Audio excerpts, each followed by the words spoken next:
President Trump is pushing to change how some states run their elections. He has continued to make unproven claims about widespread voter fraud.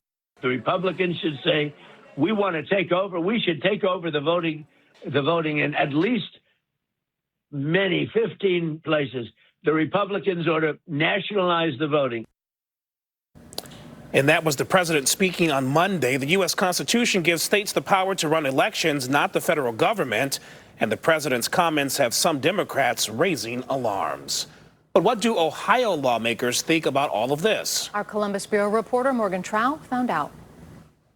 The federal government should get involved. President Donald Trump says that elections should be nationalized. He complains that blue states and cities can't run elections honestly. The state is an agent for the federal government in elections. I don't know why the federal government doesn't do them anyway. While on CNN Wednesday, U.S. Senator John Husted said that Ohio's elections are run well, but pushed for more oversight of other states. They don't have photo ID in California. They don't properly maintain their voter rolls in California. But stepping out of D.C., state house leaders are pushing back. Do you think that Ohio should give up power for the president?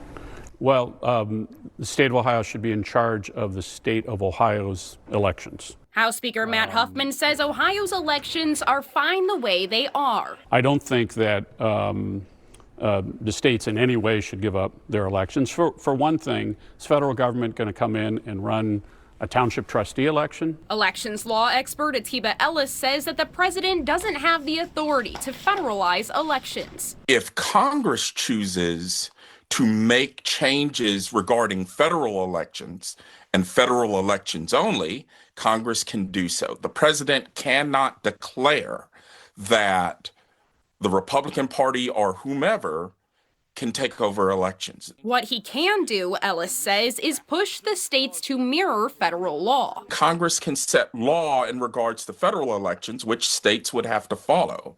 So when you bring these together, there is a bit of unification. House Minority Leader Donny Isaacson warns that this has happened before. Several months ago, the state got rid of a grace period for mail-in ballots to arrive, since the Supreme Court is also addressing that issue. The current leadership in Ohio has been acting on Donald Trump's orders to restrict the right to vote for people. Does it make you feel a little bit assured that Huffman said that no, Ohio should not be giving up any power to the feds? Unfortunately, it does not give me a lot of confidence to hear from the people who've passed bill after bill after bill limiting access to the ballot for the people in Ohio. I don't think it should happen. I don't think it will happen. Secretary of State Frank LaRosa's team gave us a statement saying that while Ohio is the national model for election administration, some other states are failing to meet minimum standards of election integrity. At the Ohio State House, I'm Morgan Trout reporting.